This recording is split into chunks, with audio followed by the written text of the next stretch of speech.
Ibu? Semangat Shalom. Pagi hari ini mari kita persiapkan hati kita, pikiran kita untuk kita fokus datang kepada Tuhan. Apapun masalah kita, apapun pergumulan kita yakin dan percaya ketika kita berserah kepada Tuhan, Tuhan akan memberikan jalan keluar dalam hidup kita. Mari kita sekali lagi tunduk kepala kita datang kepada Tuhan. Bapa di dalam surga, kami mengucap syukur dan terima kasih Tuhan.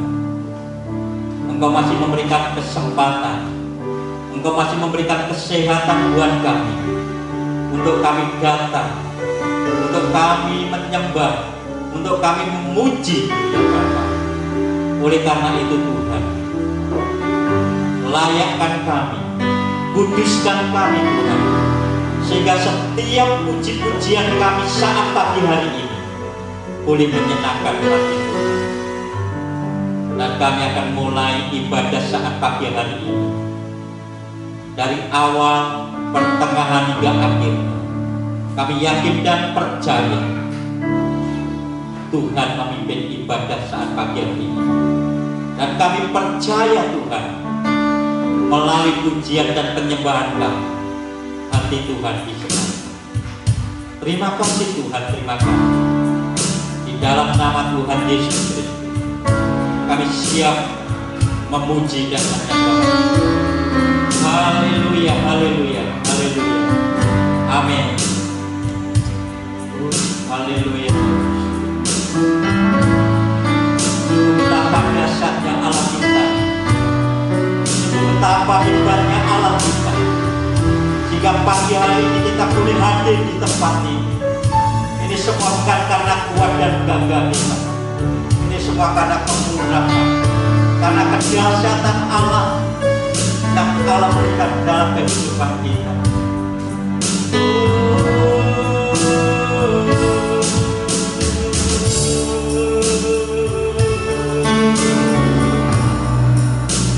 Mari kita datang kepada Tuhan. Datanglah dengan segenap hatimu kepada Tuhan. Haleluya.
Hanya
kepadamu.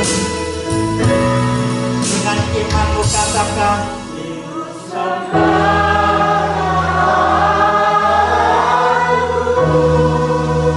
Dia Bapa dan sahabat kita.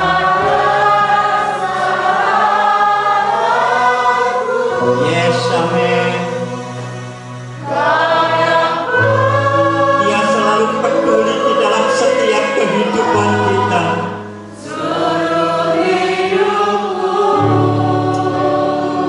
Walau kita melewati lembah, kita menghadapi persoalan, Dia tidak akan pernah meninggalkan kita. Karena Yesuslah kekuatan dalam hidup kita.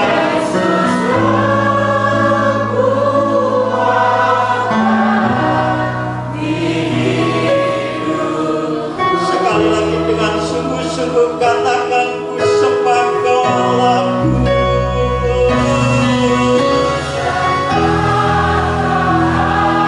Aku hanya menyembah-Mu Tuhan.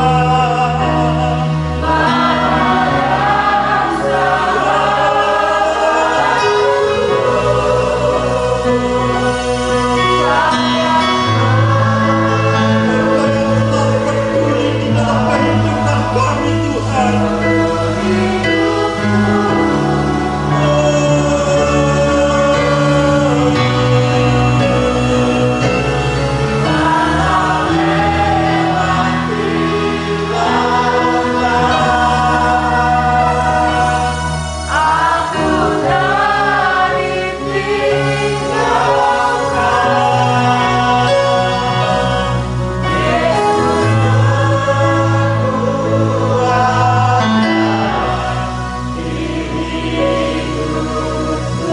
Katakan dengan iman, Yesus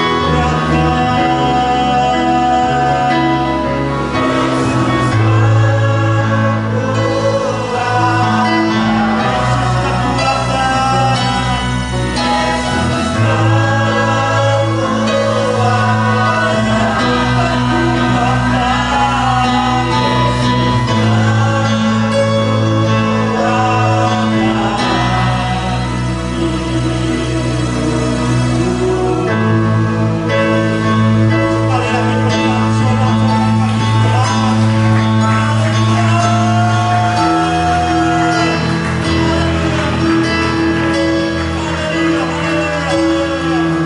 Haleluya, haleluya. Kami percaya Tuhan, Engkaulah kekuatan di dalam kehidupan kami. Kami mau bersorak-sorai bagi Engkau, karena Engkau yang layak terima puji-pujian Bapa. Bertatalah atas puji-pujian kami di dalam nama Tuhan Yesus Kristus. Yang siap memuji Tuhan, sama-sama kita katakan amin. Sekali lagi berikan kemuliaan buat Tuhan. Haleluya, haleluya, haleluya. Sukacita surga turun di tempat ini. Kita percaya bahwa orang yang mengandalkan Tuhan hidupnya diberkati Tuhan. Coba tengok kanan kiri, ada senyum Anda? Ya, orang yang diberkati Tuhan pasti ada senyumnya. Haleluya, haleluya. Mari kita datang dengan sukacita. Haleluya. Mari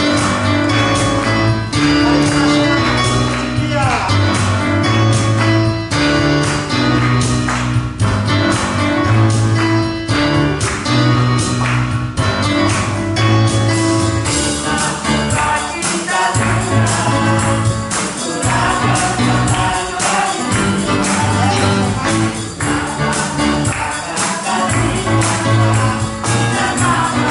Kita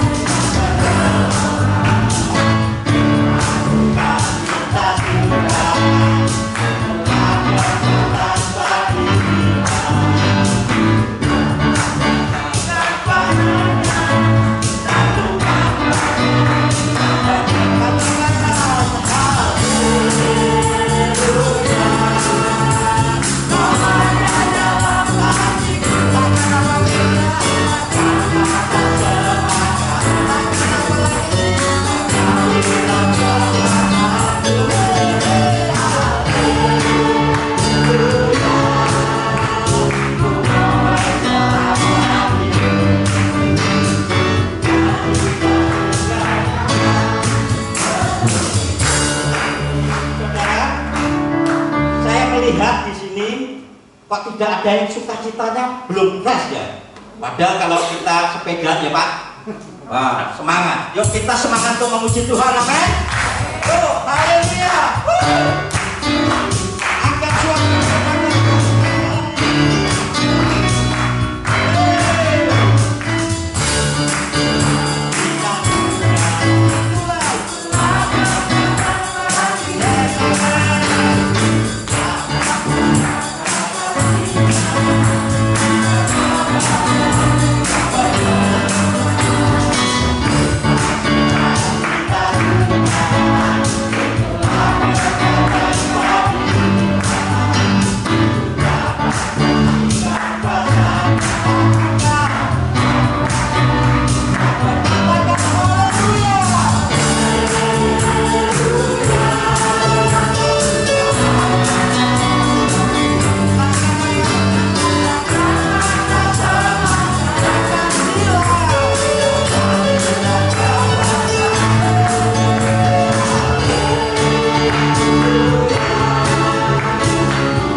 pikiran dan jiwa kita kepada Bapa di surga. Inilah perkataan iman kami, bahwa Engkaulah kekuatan kami, Engkaulah yang menjadi perlindungan dalam hidup kami. Dan Engkau sajalah Tuhan, tempat kami mempertaruhkan setiap hidup kami. Untuk itu, hari ini kami membutuhkan Engkau, kami memerlukan Engkau, karena Engkaulah sumber dari kehidupan kami. Bahkan hari ini kami rindu mendengar isi hati-Mu melalui kebenaran firman yang telah ditulis oleh hamba-hamba-Mu, yang diinspirasi oleh Roh Kudus. Dan kami percaya firman-Mu akan mengajar kami, meluruskan hidup kami, menguatkan iman kami, bahkan menginsafkan kami akan dosa-dosa kami. Hamba-Mu yang akan menyampaikan kepada Tuhan urapi, sehingga apa yang keluar dari mulutnya adalah hikmat dari Tuhan, bukan hikmat dari manusia. Kau siapkan, Kau lawat jemaat-Mu yang kudus, agar mereka menyiapkan tanah yang subur, sehingga bisa ditanami oleh firman Allah. Dan firman itu tumbuh dan berbuah, dan akhirnya menjadi berkat bagi sesamanya. Dan nama Tuhan dimuliakan. Dalam nama Tuhan Yesus Kristus kami berdoa dan ucap syukur. Yang percaya katakan amin. Silakan duduk Bapak Ibu Saudara yang dikasihi Tuhan.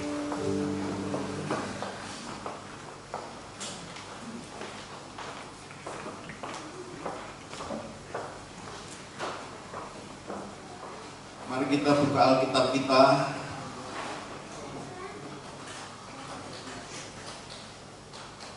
Korintus 12 ayat 1 sampai dengan 10.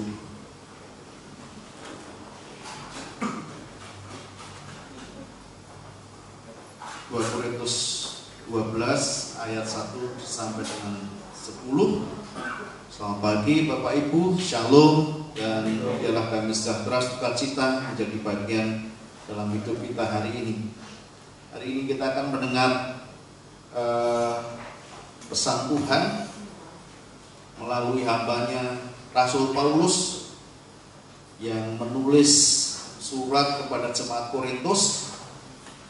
2 Korintus 12 ayat 1 sampai dengan 10. Demikian firman Tuhan akan saya bacakan. Judul perikopnya adalah Paulus menerima penglihatan dan penyataan.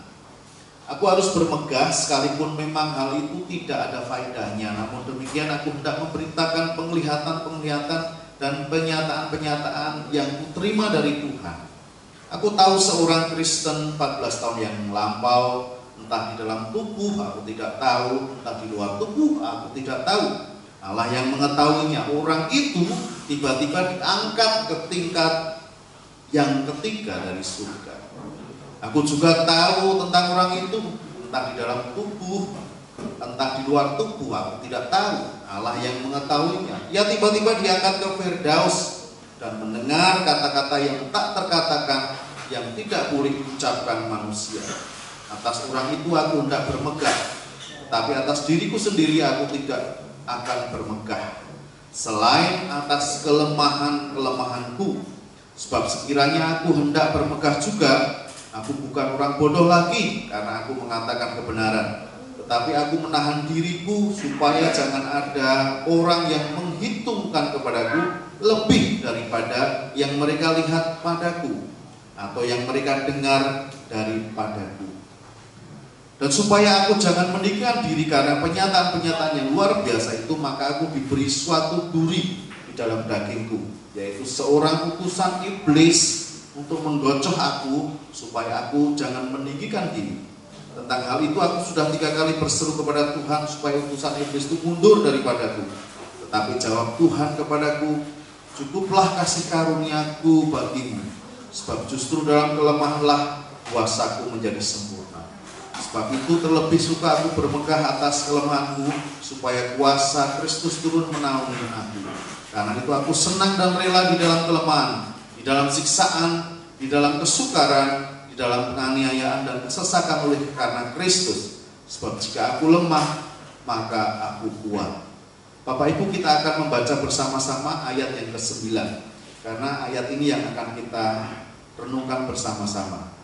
2 Korintus 12 ayat 9, 1, 2, 3. Tetapi jawab Tuhan kepadaku, cukuplah kasih karunia-Ku bagimu, sebab justru dalam kelemahanlah kuasa-Ku menjadi sempurna. Sebab itu terlebih suka aku bermegah atas kelemahanku, supaya kuasa Kristus turun menaungi aku. Katakan amin.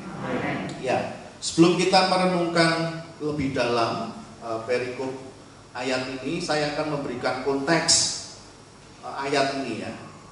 Jadi Paulus itu dituduh tidak rohani atau diragukan kerasulannya ya, dalam konteks Korintus oleh mereka yang menyebut dirinya rohani.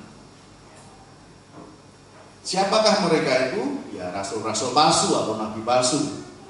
Jadi mereka meragukan kerasulan Paulus, mereka meragukan kerohanian Paulus, bahkan mereka menyerang Paulus secara pribadi. Padahal Paulus dipakai Tuhan secara luar biasa.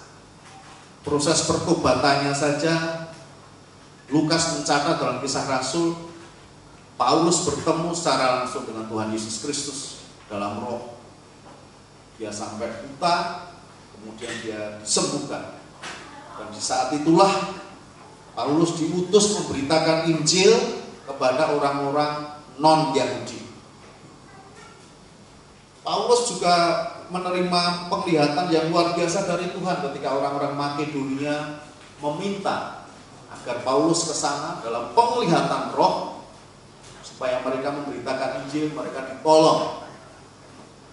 Bahkan Tuhan juga senantiasa bertemu langsung dengan Paulus. Lukas mencatat dalam Kisah Rasul, jangan takut ya, tetap memberitakan Injil di Yerusalem, kemudian bersaksi ke Roma dan sebagainya. Bahkan akhirnya Petrus dan Yakobus pun mengakui kerasulan Paulus. Nah, itu konteksnya. Sehingga di dalam ayat ini sebenarnya Paulus bisa ingin membuktikan bahwa dia itu dipakai Tuhan secara luar biasa dengan apa yang dia alami. Bahkan yang ditulis di 2 Korintus 12 di situ adalah kisah Rasul Paulus sendiri. Dia diangkat ke surga, melihat Firdaus, surga tingkat 3. Betapa luar biasanya orang ini.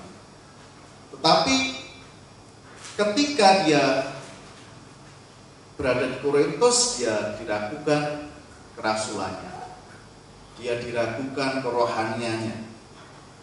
Nah, tetapi Paulus tidak mau orang itu menilai dari jabatannya dia, pengakuan dia sebagai rasul.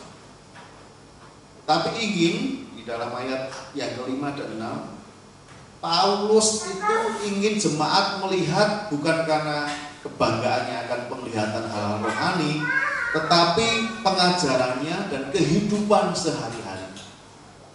Nah, itu konteks ayat itu seperti itu. Sehingga Paulus itu sebenarnya tidak bangga dengan hal-hal yang dikaruniakan pada Tuhan, dan itu pun bisa dibanggakan sehingga dia punya kewibawaan rohani sehingga jemaat mengakuinya sebagai rasul. Tetapi dia menolak hal itu. Yang dia lakukan justru dia mengatakan di ayat kelima, lihatlah pengajaranku, lihatlah apa yang Kau katakan, lihatlah apa yang kulakukan, perilakuku, kehidupanku sehari-hari. Nah, sehingga Tuhan justru memberikan di dalam ayat itu duri dalam daging, yaitu utusan iblis yang menggocok dia supaya dia tidak meninggikan diri. Dan Tuhan membiarkan Paulus berdoa tanpa dijawab. Dia berseru 3 kali supaya utusan iblis itu undur daripadaku, sehingga dia bisa bebas, tidak ada kelemahan. Tetapi apa jawab Tuhan? Biarlah kasih karuniaku itu ada kepadamu. Ayat 9 yang baru kita baca, cukuplah kasih karuniaku itu bagimu, sebab justru dalam kelemahanlah kuasaku menjadi sempurna. Beberapa tafsir mengisahkan bahwa duri dalam daging itu sebuah penyakit atau kelemahan tubuh atau cacat permanen yang tidak bisa disembuhkan. Dan itu Paulus tidak merasa nyaman dengan itu. Sehingga dia berseru, Tuhan, aku akan melayanimu. Tolong ini angkat supaya aku bisa kuat. Tetapi jawaban Tuhan, tidak perlu. Paulus juga mengatakan, kalau saya kuat melayani dengan sempurna, dengan tubuh sempurna, maka kekuatan itu justru bukan dari Tuhan, tapi dari kesempurnaan kekuatan Paulus. Nah, itu konteksnya Bapak Ibu Saudara yang dikasih Tuhan. Nah, mari kita tarik ayat ini ke dalam kehidupan kita. Bapak Ibu, seringkali ada ketidaksempurnaan dalam kehidupan kita. Seringkali ada kelemahan-kelemahan yang Tuhan izinkan dalam kehidupan kita. Seringkali ada sesuatu yang mungkin tidak kita sukai ada di dalam hidup kita, sehingga kita merasa bahwa hidup kita itu terganggu oleh itu.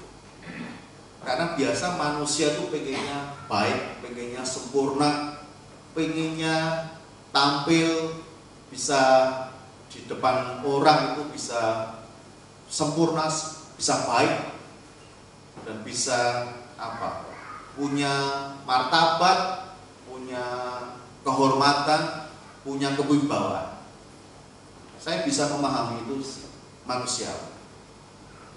Nah, ketika kita dipertanyakan ketidaksempurnaan kita, kelemahan kita, kadang-kadang satu sisi kita minder, tapi di sisi lain kita bisa juga menyerang kembali orang yang mengatakan itu, seperti kisah Paulus ini. Kemudian kita membuktikan dengan apa yang kita punya. Misalnya seperti ini. Kalau orang lain menganggap kita kurang berhikmat atau agak tidak pandai, tidak pintar, atau diragukan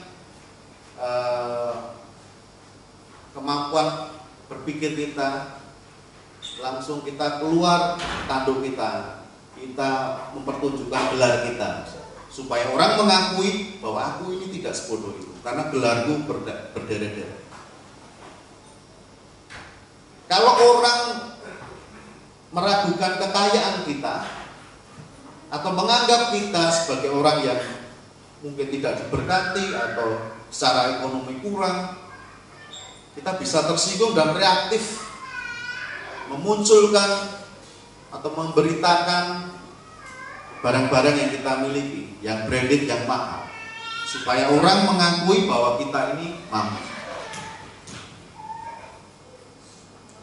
Kalau misalnya orang meragukan suara kita, kemampuan seni kita, kadang-kadang kita terus menyerang balik, saya ini dipakai Tuhan, bisa sebagai singer atau worship leader, supaya orang mengakui bahwa saya ini mampu. Nah, itulah manusia. Keinginan kita tampil bisa sempurna. Kita enggan melihat kelemahan-kelemahan kita. Kita tidak mau ada ketidaksempurnaan dalam hidup kita. Itu wajar. Dan itu terjadi juga kepada Paulus. Dia berseru sampai 3 kali, Tuhan, cabut dulu dalam hati. Cabut sesuatu kelemahan ini dalam diri saya, supaya saya bisa tampil baik, supaya saya bisa diakui kerasulan saya, supaya saya bisa diakui kerohanian saya. Tapi Tuhan tidak mengangkat kelemahan-kelemahan Paulus tersebut. Demikian juga kita. Kadang-kadang ketidaksempurnaan kita membuat kita tidak merasa maksimal dalam melakukan sesuatu. Nah, kenapa Tuhan izinkan seperti ini?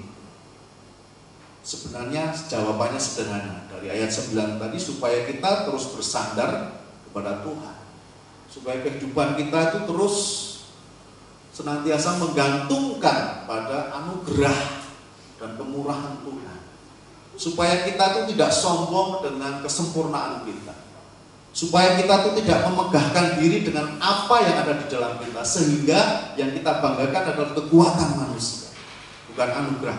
Sederhananya seperti itu. seperti Paulus.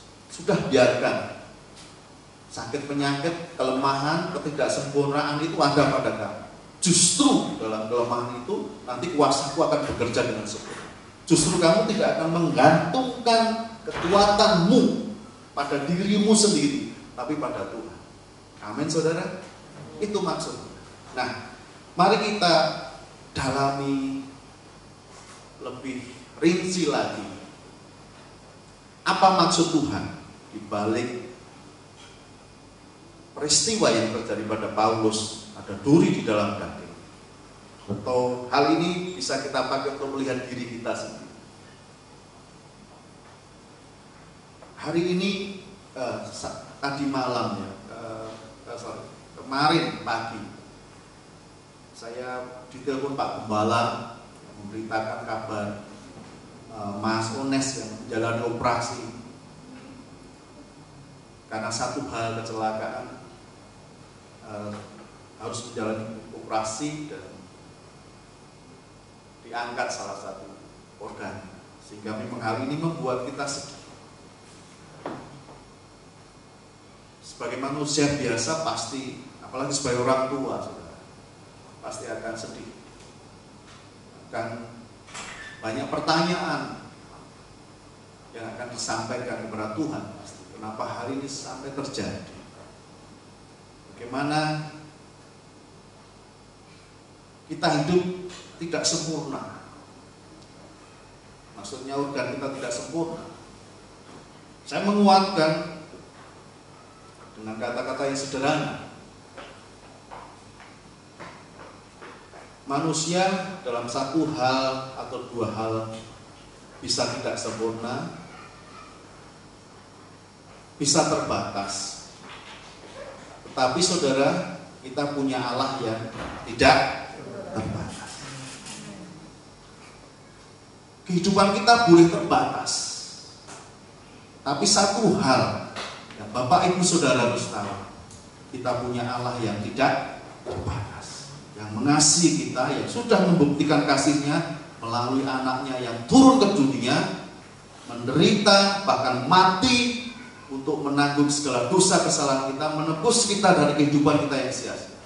Itulah kasih. Amin. Jadi jangan sandarkan kehidupan kita kepada kesempurnaan kita, kehebatan kita, tapi mari sandarkan kepada ketidakterbatasan Tuhan. Amin. Kalau Bapak Ibu mempunyai anak, pasti bisa mengalami hal yang keluarga Bapak Gembala alami. Saya pun juga sudah mengalami. Anak saya juga tidak sempurna, tapi Tuhan menghibur saya. Anakmu boleh tidak sempurna, anakmu boleh terbatas, tapi kau punya Tuhan yang tidak terbatas. Amin, saudara. Beri kemuliaan Tuhan. Apa maksud Tuhan, saudara, di balik peristiwa Paulus tersebut? Satu, jika kita diragukan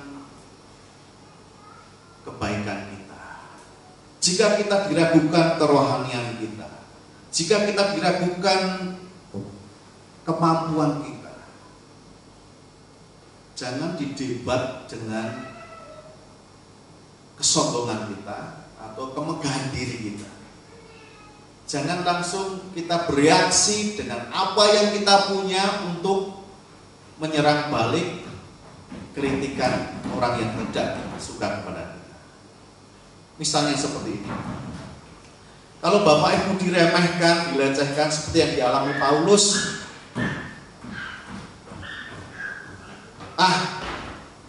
kamu pelayan Tuhan kok seperti itu, kamu orang Kristen kok seperti itu, kamu tuh orang kaya apa sih? Kamu gak terlalu pandai, kamu gak terlalu terhormat, kamu gak terlalu diberkati.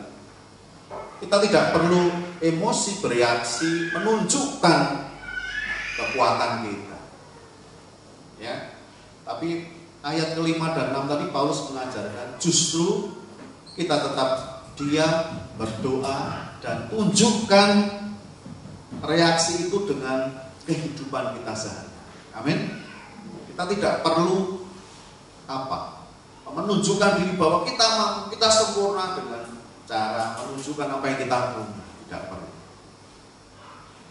Kalau kita diragukan kemampuan kita dalam bekerja, tidak perlu kita menunjukkan, saya itu bekerja di sini dipakai ini, kedudukan saya seperti ini, saya punya sertifikat keberhasilan seperti ini. Tidak perlu, sudah.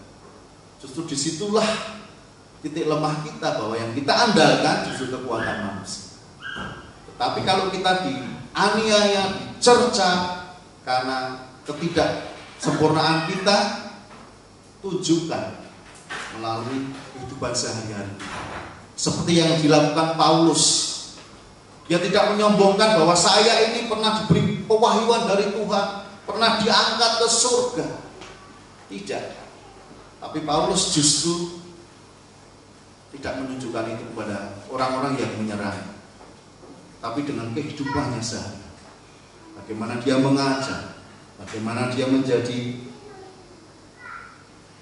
contoh atau teladan hidup jemaat. Saudara, jangan kecil hati dengan ketidaksempurnaan atau keterbatasan Bapak Ibu Saudara dalam kehidupan. Seperti yang saya katakan tadi, saya garis bawahi, justru dalam ketidaksempurnaan, dalam keterbatasan, itu kuasa Tuhan akan bekerja. Amin. Kalau kita merasa enak, merasa percaya diri dengan kekuatan kita, kadang-kadang kita melupakan Tuhan. Saya hidup berhasil karena saya pandai. Saya bergelar sehingga saya dihormati. Saya hebat dalam pelayanan karena saya mempunyai skill dalam bermain musik, dalam berkhotbah. Saya punya skill keramaan sehingga saya jadi asal. Bukan itu, saudara. Kadang-kadang kita menerima kritikan karena keterbatasan kita. Justru disitulah nanti kuasa Tuhan akan bekerja. Justru disitulah Tuhan akan mengajar kita terus berharap, bersandar, mempertaruhkan pengharapan kita kepada Tuhan. Itulah yang Tuhan suka. Amsal banyak mencatat bagaimana orang yang mengandalkan dirinya sendiri itu biasanya jatuh dalam dosa. Yeremia juga. Berkutuklah orang yang mengandalkan dirinya sendiri, diberkatilah orang yang mengandalkan Tuhan. Banyak nabi sudah mencatat hal itu. Diulangi oleh Paulus. Dan ini diberikan kepada jemaat Family Blessing, teman-teman. Bapak Ibu jangan kecil hati. Bapak Ibu jangan kecewa. Bapak Ibu jangan minder. Bapak Ibu jangan merasa kecil. Saudara-saudara jangan merasa tidak berguna, tidak sempurna atas keterbatasan, atas ketidaksempurnaan dalam kehidupan kita. Justru disitulah titik poin, titik awal Tuhan akan bekerja secara luar biasa ketika kita menyerahkan hidup kita, keterbatasan kita kepada Tuhan. Amin. Yang ketiga, Bapak Ibu Saudara, apa maksud Tuhan terhadap kehidupan Paulus dan kehidupan kita melalui peristiwa ketidaksempurnaan, keterbatasan, supaya nama Tuhan saja yang terus dimuliakan, supaya nama Tuhan Yesus saja yang terus dipuji, ditinggikan, supaya berita tentang kemuliaan Tuhan itu menyebar di seluruh bumi dan banyak orang bertobat, banyak orang menyembah Tuhan, datang kepada Tuhan karena kehidupan kita yang luar biasa, sesuai dengan firman Tuhan. Amin, saudara.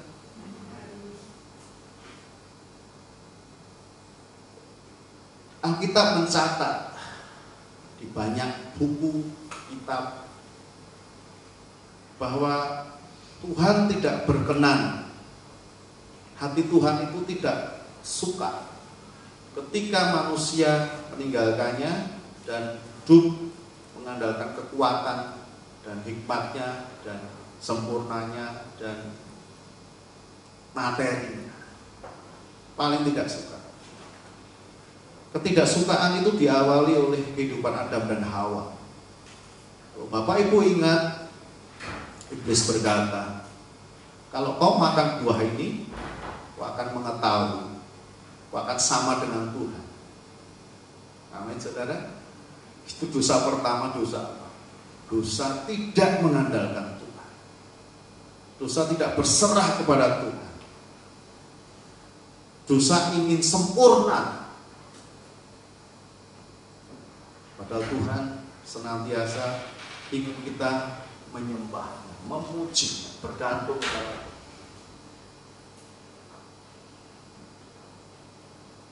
Akhirnya nama Tuhan dimuliakan, nama Tuhan senantiasa ditinggikan. Itulah tujuan utama. Nah, Bapak Ibu yang dikasihi Tuhan Yesus, oleh karena itu, mari tes.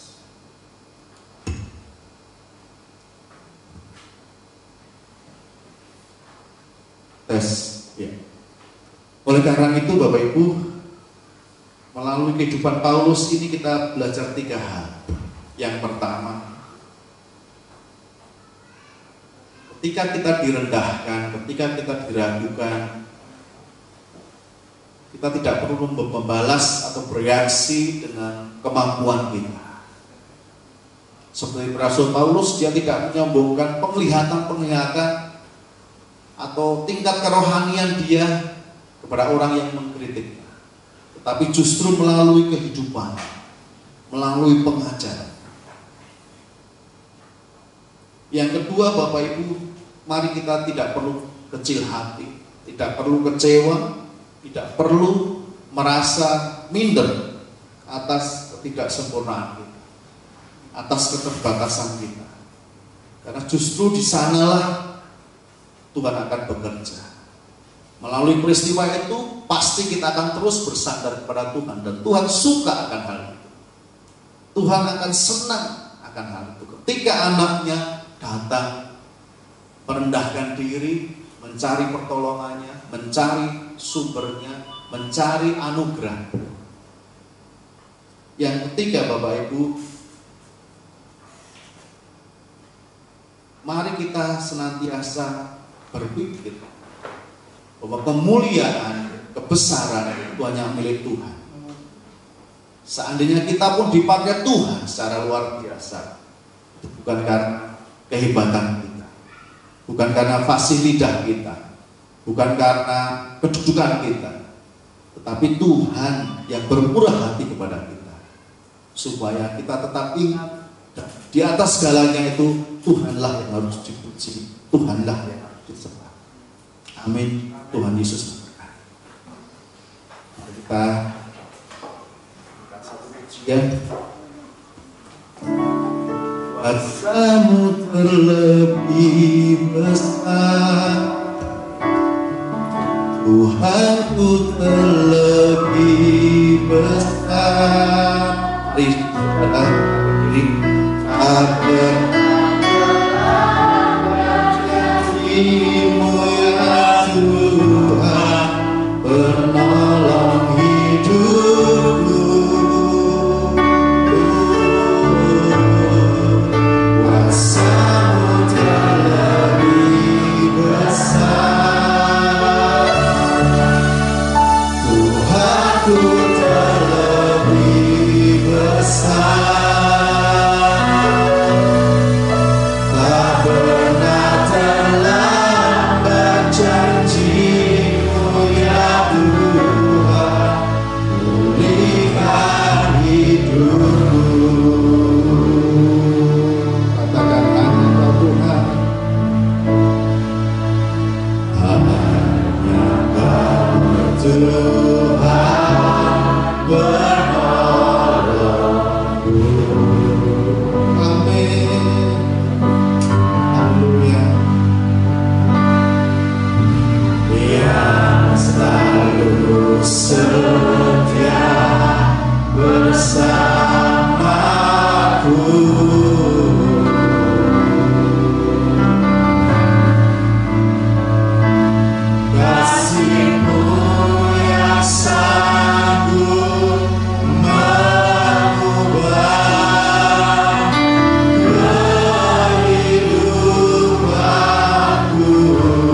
berserah bersandar hanya kepada Dia, sumber segala kehidupan, sumber kesempurnaan.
Kebesaran-Mu, kehebatan-Mu, kedahsyatan-Mu.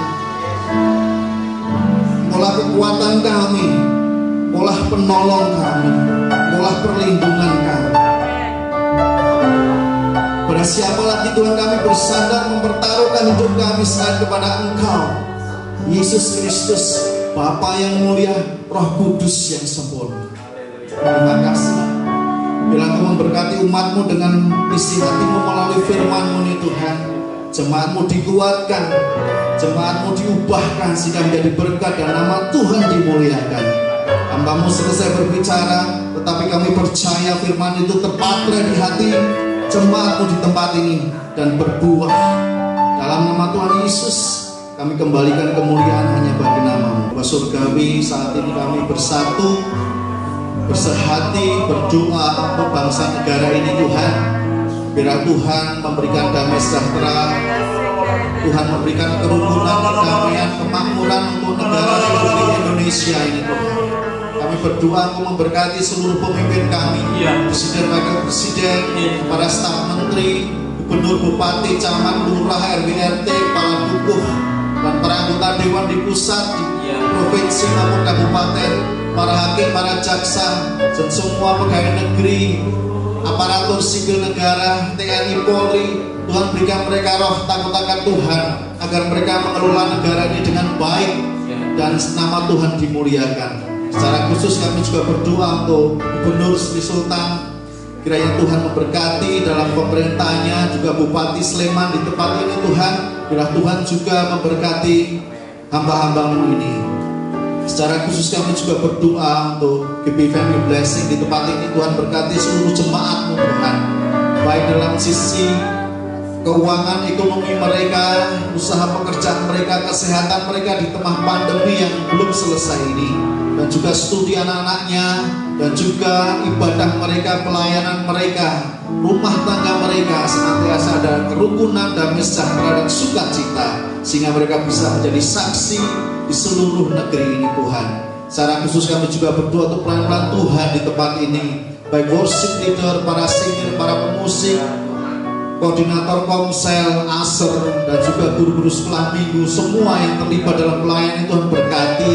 Biarlah mereka senantiasa menjadi panutan, menjadi contoh teladan dalam kehidupan jemaatnya. Kami juga secara khusus berdoa untuk Bapak Gembala, Pak Simon Supriyana, Bu Tika, dan juga Jason dan Mas Ones. Kiranya Tuhan memberkati keluarga ini Tuhan. Tuhan sudah panggil dalam pelayanan dan memberikan visi yang kuat dan jelas. Biarlah mereka senantiasa bisa menjalankan visi ini dengan baik.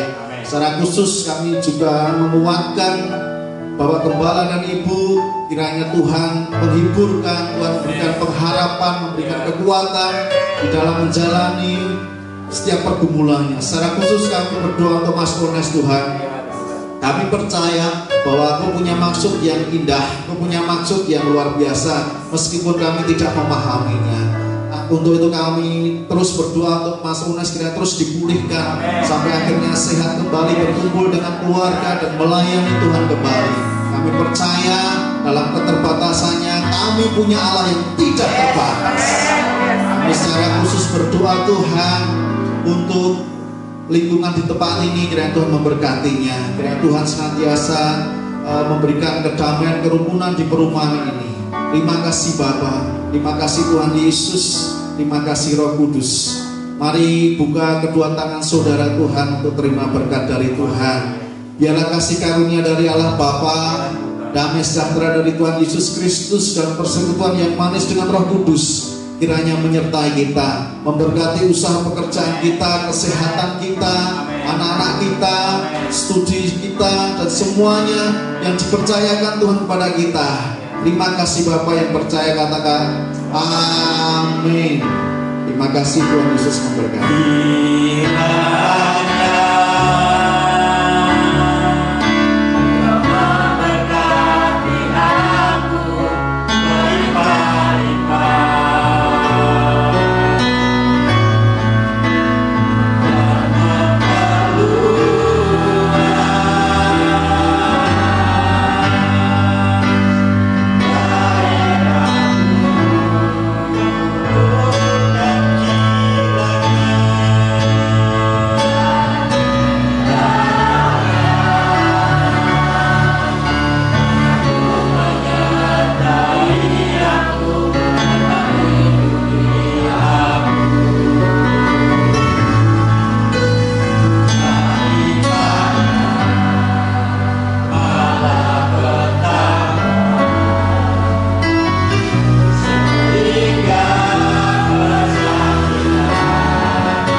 Dalam nama Tuhan Yesus Kristus yang diberkati Tuhan, sama-sama katakan amin. Selamat pulang, Tuhan memberkati. Haleluya.